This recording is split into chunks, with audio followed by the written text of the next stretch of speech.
میرا نام سر شاہد ہے اور میں ایک اسٹوڈنٹ ہوں، کمپیوٹر کا بھی اور اکاؤنٹس کا بھی۔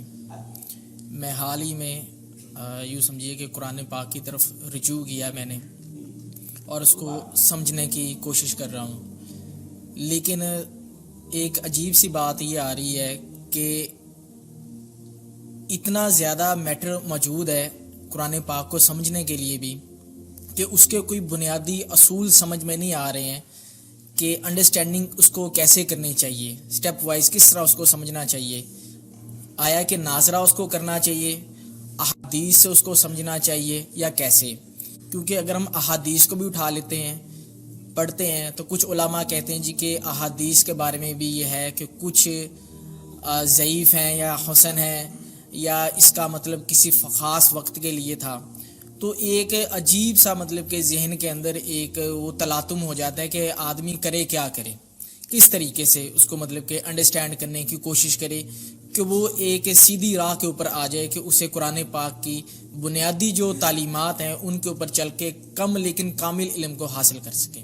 قرآن مجید کی طرف آپ کا رجوع ہوا ہے، توجہ ہوئی ہے، اس کو اللہ کا بہت بڑا فضل اپنے اوپر سمجھیے، اور جب اللہ کا فضل ہو تو پھر اس کا شکر بھی ادا کرنا چاہیے اللہ کے جناب میں۔ میں آپ سے ایک عجیب بات کہہ رہا ہوں، شاید آپ کو بہت وہ نئی سی لگے گی۔ قرآن کو ایسے پڑھیے جیسے بدو پڑھتے تھے۔ بدو نہ فلسفی تھے، نہ منطقی تھے، نہ سائنسدان تھے، نہ ابھی حدیثیں ان کے پاس تھی، نہ ابھی فقہ مرتب ہوئی تھی۔ وہ کیا تھا؟ عربی زبان یہ ان کی اپنی تھی۔ تو شرط اول جو ہے قرآن مجید کو سمجھنے کے لیے وہ عربی زبان کا صرف و نحو صحیح جاننا یہ لازم ہے۔ پھر قرآن کے متن ہی کو اصل سمجھیے۔ البتہ یہ ہے کہ اس کو آپ سمجھیں کہ یہ پہلا مرحلہ ہے قرآن پر غور کا، قرآن پر فکر کا، قرآن پر سوچ کا۔ اس کے بعد اگلے مراحل بھی آئیں گے۔ اسی قرآن سے پھر قوانین جو ہے وہ اخذ ہونے ہیں۔ اچھا، اس میں بعض سے واقعات ایسے ہیں کہ جو تو ایک تاریخی حیثیت رکھتے ہیں، اب ان میں اس واقعے کے ضمن میں تفصیل میں کہیں کوئی اختلاف ہو گیا تو کوئی حرج واقع نہیں ہوتا۔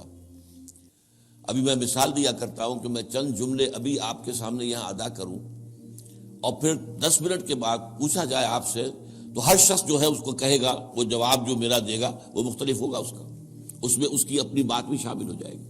اور سوچ میری بات سنتے ہوئے بھی جو اس کا سبجیکٹو مائنڈ ہے وہ اس کے اندر اس وقت حاضر ہوگا، وہ اس سے کوئی نہ کوئی نتیجہ از خود اپنی اس سبجیکٹو مائنڈ کے حوالے سے حاصل کرے گا، وہ بیان کرے گا۔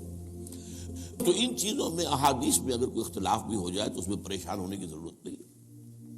ابھی ہمارے ہاں یہ جمعے کے اجتماعات میں حدیث جبرائیل جو ام السنہ کہلاتی ہے، جیسے سورہ فاتحہ ام القرآن ہے، ایسے حدیث جبرائیل ام السنہ ہے، سنت کی جڑ اور ماں۔